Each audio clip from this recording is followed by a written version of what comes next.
Hello and welcome to channel ECS. My name is Priyanshu Dubey. आज है 16 जून 2021। The Hindu, PIB, down to earth और Indian express के जो मेजर आर्टिकल जहां से आपके पीसीएस या यूपीएससी या फिर एसएससी या फिर किसी भी एग्जाम में क्वेश्चन उठ सकते हैं जनरल स्टडी सामान्य अध्ययन में, चाहे वो समीक्षा अधिकारी का एग्जाम हो, चाहे यूपीएससी का यूपीपीसीएस का हो।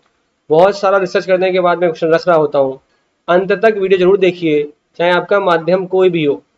यहाँ से आपको न सिर्फ मेंस के कुछ पॉइंट कोट करने को मिल जाएंगे, बल्कि प्री में जो आप करंट अफेयर से भागते हैं कि ये क्वेश्चन कहाँ से आ गया, ये क्वेश्चन कहाँ से एकदम आउट ऑफ द सिलेबस चल रहा है, वो क्वेश्चन आपको मिल जाएंगे। जरूर देखिए इसको, बिल्कुल छोड़िए मत। तो इसके साथ में आप मेरी टेलीग्राम जो लिंक है प्रियांशु दुबे ऑफिशियल, अगर टेलीग्राम पे आप सर्च करेंगे तो आपको ये चेहरा दिखाई देगा, इसमें आप जाके जुड़ जाएं। यहाँ पे डेली बेसिस पे the Hindu, down to earth, PIB, Indian Express की जो न्यूज़ बहुत इंपॉर्टेंट होती हैं पीडीएफ के फॉर्मेट में डाल दी जाती हैं। हिंदी के भी जितने न्यूज़पेपर हैं जहाँ पर बहुत महत्वपूर्ण आर्टिकल हैं वही डाले जाते हैं, सब कुछ मैं नहीं झोंकता वहाँ पे। इसके साथ में इंश्योर सिविल सर्विसेज ईसीएस का एक डिस्कशन ग्रुप है, जहाँ पे रोज सुबह 7-8 बजे एक 5 एमसीक्यू का सीरीज चलता है, जिसको हम लोगों ने 7 दिन में डिवाइड कर रखा है कि मंडे के दिन पॉलिटी होगा तो ट्यूसडे के दिन ये सब्जेक्ट होगा, वेडनेसडे के दिन ये सब्जेक्ट होगा। वहाँ बच्चे पार्टिसिपेट डेली बेसिस पे करते हैं।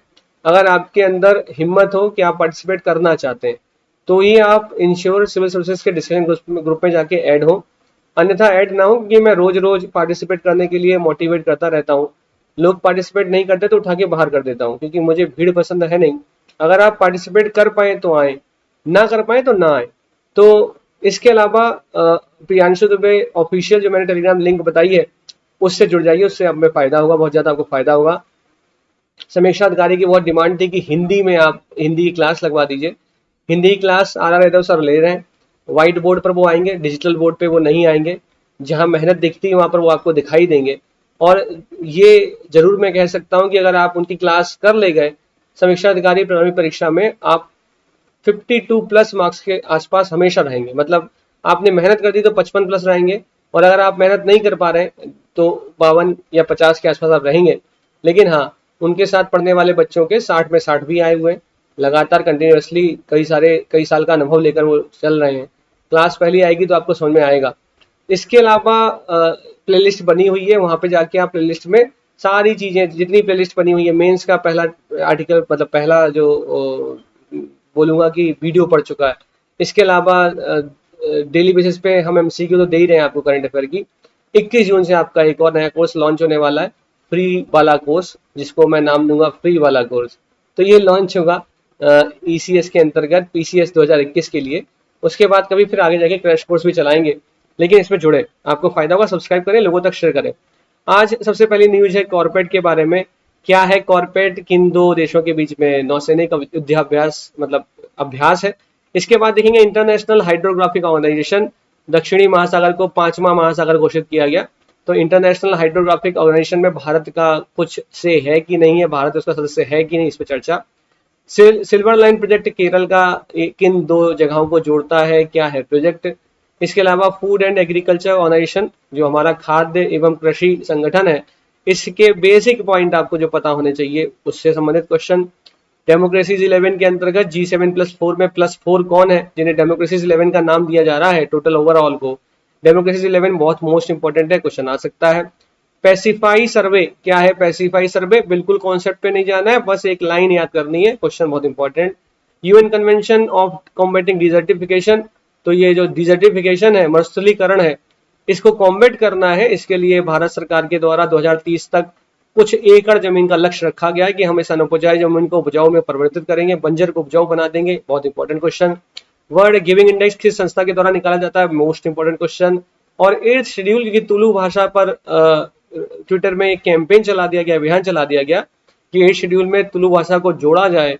तो 8th शेड्यूल से संबंधित क्वेश्चन कि कौन से आर्टिकल का संबंध 8th शेड्यूल से है और कितनी भाषाएं शेड्यूल के अंतर्गत है, बेसिक क्वेश्चन जो आपको पता होना चाहिए। ठीक, शुरुआत करते हैं। क्वेश्चन नंबर 1 लिखा है, consider the following statement and आपको बताना है which of the statement given above is are correct. लिखा है Thailand shares land boundary with Vietnam and China. Thailand land boundary share करता है वियतनाम और चाइना के साथ में। कल भी थाईलैंड हम लोगों ने देखा था, जहां मैंने आपसे कल पूछा था कि बताइए जो ये स्मॉल आइलैंड डेवलपिंग स्टेट्स हैं, इनके बारे में आपको बताना था कि Thailand small island developing states के अंतर्गत आता है क्या। तो मैंने आपसे कहा था कि स्मॉल आइलैंड डेवलपिंग स्टेट्स के अंतर्गत थाईलैंड नहीं आता। ठीक, जो छोटे छोटे द्वीप, विकासशील द्वीप हैं, उनके अंतर्गत थाईलैंड नहीं आता। थाईलैंड लैंड बाउंड्री शेयर करता है लाओस के साथ में, कंबोडिया के साथ में, लेकिन वियतनाम के साथ में ये लैंड बाउंड्री शेयर नहीं कर रहा। म्यांमार के साथ में भी कर रहा है, ये चाइना के साथ में भी लैंड बाउंड्री शेयर नहीं कर रहा। लोकेशन बहुत इंपॉर्टेंट थाईलैंड की, जो देखिए लाओस की लोकेशन उससे भी ज्यादा इंपॉर्टेंट, क्योंकि ये लैंड लॉक्ड कंट्री है। ठीक है, स्थल अवरुद्ध देश है, याद रखिएगा। पहला स्टेटमेंट गलत है। दूसरा स्टेटमेंट लिखा हुआ है कॉर्पेट नाम की एक्सरसाइज हुई, जो कि एक बाइएनियल नेवल एक्सरसाइज है भारत और थाईलैंड के बीच में। देखो, कॉर्पेट बाइएनियल का मतलब 2 वर्ष में एक बार होने वाली एक्सरसाइज है। ये स्टेटमेंट गलत है। ये एक्सरसाइज 1 साल में 2 बार होती है, तो ये बाइएनियल नहीं है। ये हर साल में ट्वाइस होती है, 2 बार होती है, इसलिए स्टेटमेंट भी गलत है। तो सही स्टेटमेंट क्या, सही आंसर क्या है? ऑप्शन डी, क्योंकि दोनों ही स्टेटमेंट 1 और 2 सही नहीं है, गलत है। ठीक, अगला क्वेश्चन है, क्योंकि दक्षिणी महासागर को मतलब सदर्न ओशन को 5वें महासागर का दर्जा दे दिया गया, तो आपको बताना है इंटरनेशनल हाइड्रोग्राफिक ऑर्गेनाइजेशन, अंतरराष्ट्रीय जल सर्वेक्षण संगठन के बारे में। क्वेश्चन पूछ रहा है कि भारत इंटरनेशनल हाइड्रोग्राफिक ऑर्गेनाइजेशन का सदस्य है। नंबर 2, आईएचओ मतलब इंटरनेशनल हाइड्रोग्राफिक ऑर्गेनाइजेशन ने वर्ष 1953 से दक्षिणी महासागर को विश्व के 5वें महासागर के रूप में मान्यता दी हुई है।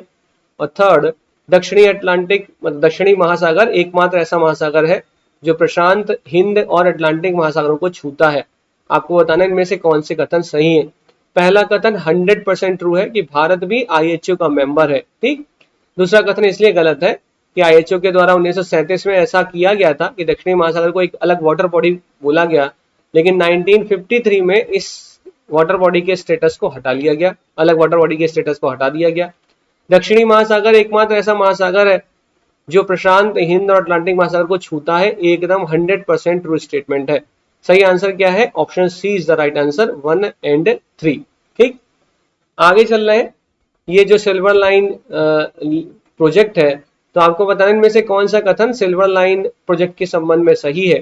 पहला स्टेटमेंट लिखा हुआ है, the silver line project is related with semi high speed bullet train corridor. ये जो semi high speed bullet train corridor से संबंधित है सिल्वर लाइन प्रोजेक्ट। दूसरा लिखा हुआ है, the project is executed by the Kerala rail development corporation limited, a joint venture between the Kerala government and the union ministry of railway. मतलब जो हमारा रेल मंत्रालय है और जो केरल सरकार है, उनके बीच का ये प्रोजेक्ट है। इसका नाम है सिल्वर लाइन प्रोजेक्ट। ये एक छोर को दूसरे छोर से जोड़ रहा है। ये उत्तर में आपको दिख रहा होगा, मैं थोड़ा डायग्राम साफ ले लेता हूँ। उत्तर में आपको दिख रहा होगा कसारगोड़ मतलब कसरगोड़ को, अगर मैं सही इसका उच्चारण अगर मैं सही कर पा रहा हूँ, कसारागौड़ मोस्ट प्रॉब्ली कसारागौड़ को जोड़ता है तिरुवनंतपुरम से। तो दक्षिण को उत्तर से जोड़ने वाली ये रेल लाइन लिंक है, जिसका नाम है सिल्वर लाइन प्रोजेक्ट।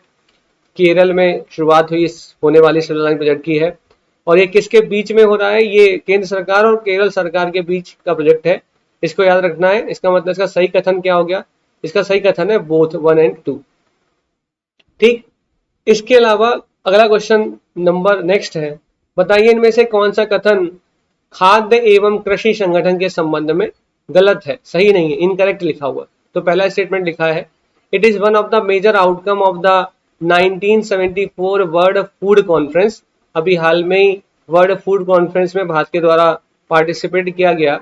तो वर्ल्ड फूड कॉन्फ्रेंस 1974 का आउटकम मतलब इसका जो फाइनल आउटकम आया वो है खाद्य एवं कृषि संगठन। मतलब ये कहना है कि 1974 में खाद्य एवं कृषि संगठन की स्थापना हुई।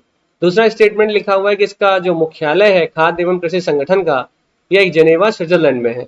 तीसरा स्टेटमेंट लिखा हुआ है, India is one of the associate member of the food and agriculture organisation. आपको बताना है कि जो भारत है वह खाद्य एवं कृषि संगठन का एसोसिएट मेंबर है, का मतलब फाउंडिंग मेंबर नहीं है। तो इसका मतलब आपको बताना है कौन से कथन गलत है। तो देखो, पहला कथन साफ साफ गलत हो गया, क्योंकि खाद्य एवं कृषि संगठन की स्थापना 1974 में तो कतई नहीं हुई। ठीक, अभी देखेंगे किस ईयर में हुई।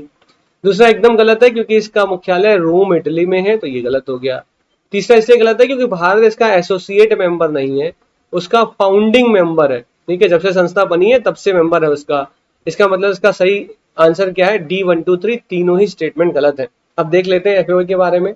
नंबर 1, ये स्पेशलाइज एजेंसी है किसकी, संयुक्त राष्ट्र संघ की, यूनाइटेड नेशंस की। नंबर 2, ये संयुक्त राष्ट्र संघ की लार्जेस्ट सबसे बड़ी संगठन है। नंबर 3, 1945 में बनी और इसका मुख्यालय रोम इटली में है। नंबर 4, इसका गोल है to achieve food security for all and make sure that people have regular access to enough high quality food to lead active healthy life, मतलब हर किसी को खाद्य सुरक्षा मिले, ये इसका लक्ष्य है। इसके अंतर्गत ही भारत के द्वारा फूड सिक्योरिटी एक्ट को लेकर आया गया। With over 194 member state, FAO work in over 130 countries world wide. India is a founder member of FAO and has played a significant role. ठीक है, तो फाउंडिंग मेंबर है भारत, इसलिए जो इसका कथन है तीनों ही स्टेटमेंट गलत है, तीनों ही स्टेटमेंट गलत है। ठीक, अगला क्वेश्चन देखते हैं। India signs joint statement at G7 for freedom of expression, internet curbs threat to democracy. इनका कहना है कि जो इंटरनेट है वो लोकतंत्र के लिए एक तरीके से खतरा है, क्योंकि न सिर्फ व्यक्ति को आंतरिक, मतलब ऐसा नहीं है कि उसको फ्रीडम ऑफ एक्सप्रेशन की अगर बात की जाए तो फ्रीडम ऑफ एक्सप्रेशन उसको हर तरीके से उसको फ्रीडम ऑफ एक्सप्रेशन होना चाहिए, इंटरनेट पर भी उसका फ्रीडम ऑफ एक्सप्रेशन होगा, लेकिन उस फ्रीडम ऑफ एक्सप्रेशन के चलते जो उसको इंटरनेट से थ्रेट है, उस थ्रेट को कम करना ही सरकार का काम है। शायद यही कारण है कि सरकार के द्वारा इंटरमीडियरीज कोड बिल, मतलब जो हमारी सोशल मीडिया साइट है उनके लिए एक कोड बिल बनाया गया, एक कोड लिया गया है कि आपके लिए नियम है, इनको आपको पालन करना पड़ेगा। एक दिन ये टॉपिक जरूर कवर करूंगा कि सेक्शन 79 IT एक्ट का सेक्शन 79 क्या है और क्यों सेक्शन 79 से इम्यूनिटी, अगर आप इन स्टेप्स को फॉलो नहीं कर, सरकार ने कहा है कि अगर आप सेक्शन 79 का फायदा उठाना चाहते हैं तो भारत सरकार के द्वारा दी हुई गाइडलाइन को आपको फॉलो करना पड़ेगा। अगर आप फॉलो नहीं करेंगे तो सेक्शन 79 की इम्यूनिटी आपको नहीं मिलेगी। तो क्या है सेक्शन 79, उसके बारे में पढ़ेंगे। तो डेमोक्रेसी 11 के बारे में, ये जो अभी तत्काल में न्यूज में डेमोक्रेसी 11 न्यूज में रहा G7 समिट के दौरान, तो ये बताइए इसमें G7 मेंबर के अलावा +4, 7 + 4 11 होते हैं, +4 के अंतर्गत कौन कौन आ रहा है? लिखा इंडिया आता है, ब्राजील आ रहा है, साउथ अफ्रीका आ रहा है, ऑस्ट्रेलिया आ रहा है, साउथ कोरिया आ रहा है। आपको बताना इनमें से कौन है जो +4 में आ रहे हैं। आंसर है 5, कोई 4 सही होंगे। भारत आता है, साउथ अफ्रीका आता है, ऑस्ट्रेलिया आता है, साउथ कोरिया आता है, ब्राजील का इससे कोई लेना देना नहीं है। सही आंसर है 1 3 4 5 ऑप्शन बी। ठीक है, G7 आपको मैंने ज्यूस गर्लफ्रेंड शॉर्ट ट्रिक रटा रखी है, ज्यूस गर्लफ्रेंड मैंने शॉर्ट ट्रिक आपको G7 की रटा रखी है, 5 बार बोल चुका हूं। ये +4 में कौन कौन आ रहा है? Bharat, south Korea, south Africa और ऑस्ट्रेलिया। ठीक है, याद रखना, भूलना नहीं, बहुत इंपॉर्टेंट क्वेश्चन। यही लिखा हुआ है कि G7 समिट में India recently signed of on a joint statement by G7 and the guest countries on open society that reaffirm and encourage the values of freedom of expression both online and offline. Offline में भी आपको freedom of expression है, online में भी आपको freedom of expression है, as a freedom that safeguards democracy and helps people live free from fear and operation. लोगों को जो भय है, हेट्रेट फैलाया जा रहा है, जानबूझ के कुछ ऐसी बातें डाल दी जाती है इंटरनेट पे जिसके द्वारा दो ग्रुपों के बीच कम्युनल वायलेंस भी हो सकता है या हमारी भावनाएं आहत हो सकती हैं। तो सरकार को लगता है कि लोकतंत्र के, अगर लोकतंत्र के सिद्धांतों की बात की जाए तो वहां पर एक तरीके से ये थ्रेट है इंटरनेट, जो कोशिश कर रहा है भारत के लोकतंत्र को तोड़ने की।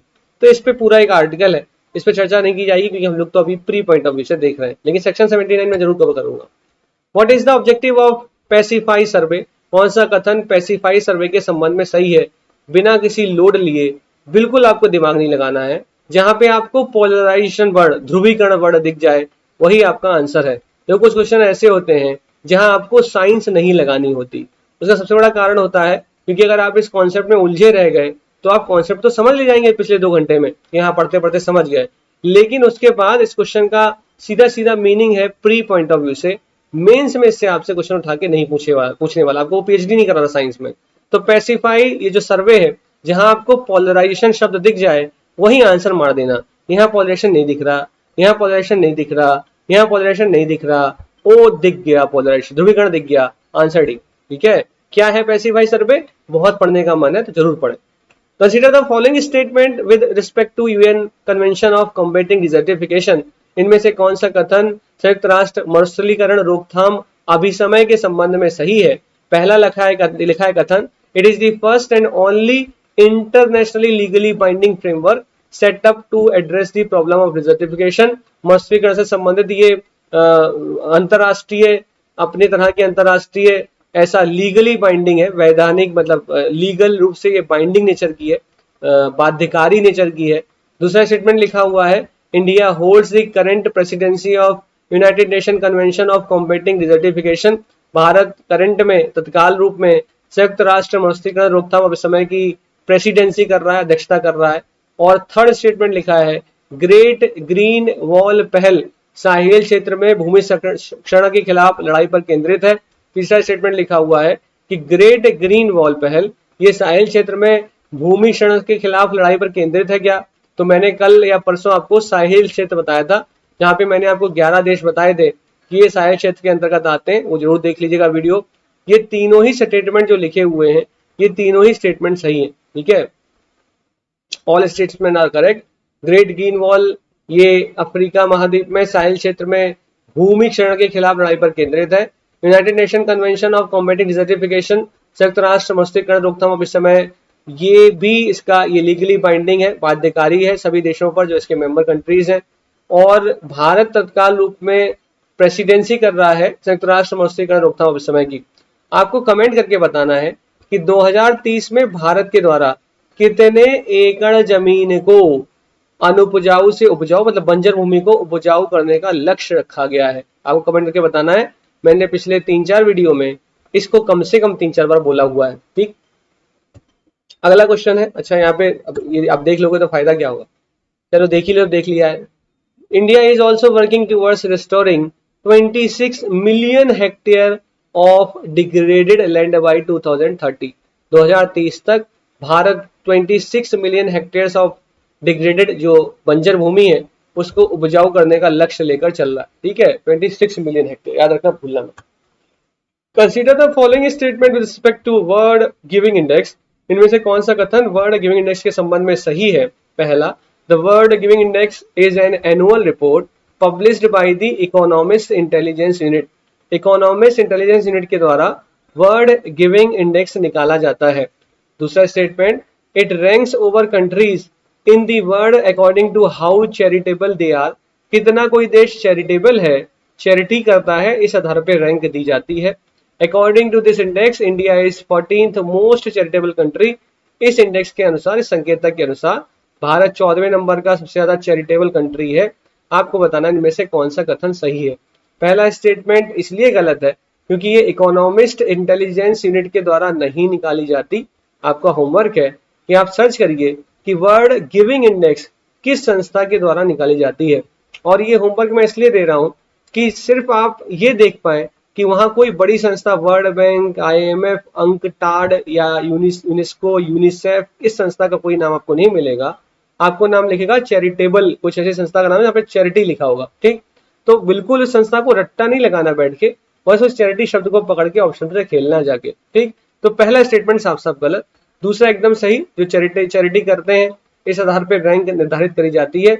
और तीसरा स्टेटमेंट एकदम सही है, भारत 14वें नंबर पे मोस्ट चैरिटेबल कंट्री के अंतर्गत भारत आता है। सही कथन कौन से हैं? 2 और 3, ठीक। अगला क्वेश्चन है, which of the following conventions was were the outcome of earth summit 1992। जो पृथ्वी समिट हुआ 1992 में, कौन सी कन्वेंशन उसकी आउटकम है, मतलब उसके आउटकम कहे जाएंगे। Number 1 convention on biological diversity, number 2 framework convention on climate change UNFCCC, number 3 United Nations convention to combat desertification. ये जो आपने अभी पढ़ा मरुस्थलीकरण अभिसमय, जो भी आपने थोड़ी देर पहले पढ़ा, मरुस्थलीकरण रोकथाम अभिसमय, यह वास्तविकता में अर्थ समिट 1992 का आउटकम है। ये तीनों ही कन्वेंशन जो आपको दिख रही हैं, कन्वेंशन ऑन जैव विविधता, convention on framework convention on climate change जिसे हम लोग कहते हैं UNFCCC, और इसके साथ में UNCCD, ये तीनों ही अर्थ समिट के आउटकम है। बार बार मैं आउटकम बोल रहा हूं, आउटकम क्या होता है मैं हमेशा बताता हूं। एक होता है आउटपुट, एक होता है आउटले और एक होता है आउटकम। आउटले का मतलब वो निर्धारित मात्रा जो किसी स्कीम के ऊपर लगाई गई है। आउटपुट का मतलब कितना उस मात्रा के अनुसार कितना कार्य किया गया, और आउटकम का मतलब उस कार्य के द्वारा कितना समाज पर प्रभाव पड़ा। तो तो ये आउटकम है, फाइनली क्या निकल के आया उस कन्वेंशन के बाद। तो फाइनली उस कन्वेंशन के दौरान इन 3 तरह की कन्वेंशन पे साइन किए गए, और जिनमें से आपको पता है कि इनमें से कौन सा बाध्यकारी नेचर का है। तो इंटरनेशनल एग्रीमेंट जो कि बाध्यकारी नेचर का है, जिसका नाम है UNCCD। ठीक है, आगे चलते हैं। Consider the following statement with respect to constitutional provision relating to 8th schedule। मैंने आपको शुरू में बताया तुलु भाषा को लेकर बवाल चल रहा है, ट्विटर पे कैंपेन चल रहा है। तो 8वें शेड्यूल से संबंधित में से कौन सा कथन सही है? पहला, constitutional provision relating to 8th schedule occur in article 344 and 351 of the constitution. 8वें शेड्यूल से संबंधित जो अनुच्छेद है वो 344 और 351 है। नंबर 2 लिखा है Sindhi language was added in 1967 by 21st constitutional amendment. 21वें संविधान संशोधन के द्वारा सिंधी को 1967 में 15वीं लैंग्वेज के रूप में जोड़ दिया गया। और तीसरा स्टेटमेंट लिखा है 3 मोर लैंग्वेजेस, जिनका नाम है कोंकणी, मणिपुरी और नेपाली, दे वर इंक्लूडेड इन 1992। ये 1992 में जोड़ी गई 72वें संविधान संशोधन के द्वारा। आपको बताना है इनमें से कौन सा कथन सही है। याद रखना, 8वें शेड्यूल में ओरिजिनल कॉन्स्टिट्यूशन में 14 भाषाएं थी, बाद में 8 भाषाएं जोड़ी गई। 14वें के बाद जो 15वीं भाषा थी वो 21वें संविधान संशोधन से सिंधी जोड़ी गई। इसके उपरांत जो अन्य 3 भाषाएं बाद में जोड़ी गई, जो कि 71वें संविधान संशोधन के द्वारा जोड़ी गई थी, वो थी कोंकणी, मणिपुरी और नेपाली। और उसके बाद फिर 4 और भाषाएं जोड़ी गई जो 92वें संविधान संशोधन के द्वारा जोड़ी गई थी। ठीक, ध्यान देना, जहां पे 344 क्लॉज 1, वहीं पे 351 यह 8वें शेड्यूल से संबंधित है, और 351 आर्टिकल हिंदी भाषा के विकास की बातें करता है। इवन संस्कृत को हिंदी भाषा के प्रचार प्रसार के लिए प्राइमरी लैंग्वेज, प्राथमिक भाषा के रूप में मतलब ऐसा दिखाने के प्रयास में 351 आर्टिकल रहता है। तो आपको 351 आर्टिकल जरूर पढ़ना चाहिए, क्योंकि वहां पे संस्कृत को प्राइमरी लैंग्वेज के रूप में दिखाया गया। ठीक, जरूर पढ़िए। इसका सही कथन क्या है? तो ये गलत हो गया, ये सही है, ये सही है, 1 और 2। ठीक है, तो ये इस तरीके से आपके आज के करंट अफेयर खत्म हो गए। Thank you so much. Telegram link Priyanshu Dubey official से जुड़ जाइए, मैं आपको वहां पे पीडीएफ शेयर कर देता हूँ डेली बेसिस पे। और इंश्योर सिविल सर्विसेज को सब्सक्राइब करिए, बेल आइकन पे प्रेस करिए, लाइक करिए, ताकि 21 जून से जो हमारा बैच स्टार्ट होने वाला है, फ्री वाला बैच, पीसीएस 2021 को टारगेट करते हुए आपका प्री है, जो आगे आपका प्री होने वाला है, लंबा समय आपको मिला है, उससे पहले ही 90 दिन की स्ट्रेटजी के अंतर्गत हम पूरा सिलेबस खत्म करेंगे। जुड़ जाइए, आपके लिए अच्छा होगा। Thank you so much. जय हिंद, जय भारत।